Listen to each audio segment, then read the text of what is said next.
So the pull has become a lot more stronger. That is, the car pulls strongly. It's pulled stronger. So that would improve the drivability of this car for long drives, I guess. So yeah, that is what I feel. The car has become a lot more stronger. The way this car pulls has become a lot more stronger. And the throttle response has also sharpened up a lot.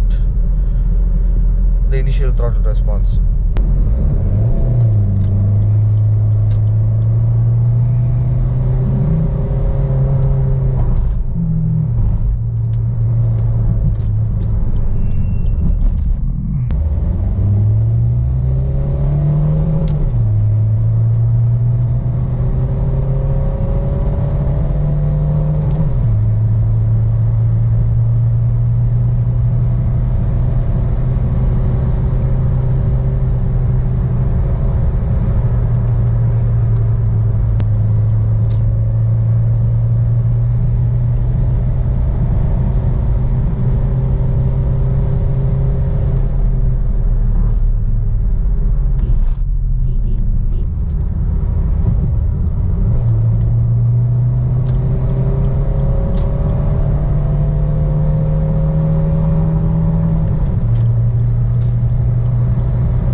Acceleration has also improved a lot.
That is how it feels like to drive the Baleno in the Expressway. So to be honest, what I think is that the car has become a lot more drivable. That is, the car pulls a lot more stronger, and the in-gear acceleration has become a lot more stronger. That is, when you accelerate from around 40 kilometers to around 80 or 90 kilometers an hour in third gear or something, the car pulls a lot more stronger. You don't have to downshift to do overtake maneuvers or something. The car pulls a lot more stronger. So that is what I feel. So now, right now I'm in 5th gear. If I just drop a gear and just give the throttle.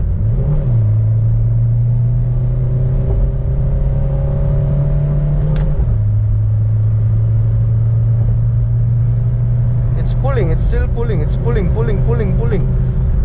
And it pulls all the way till around 160. But after 160 it gets saturated.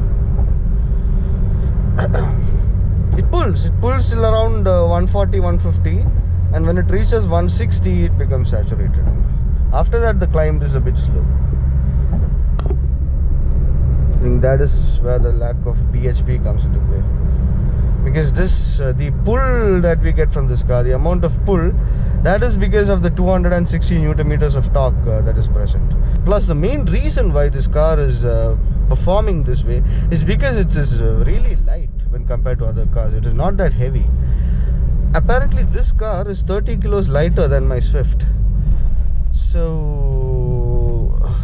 So I guess that plays a huge role in why the car is performing this way. So I hope you guys enjoyed watching that video. Until next time, I'll see you guys in the next video. Thank you.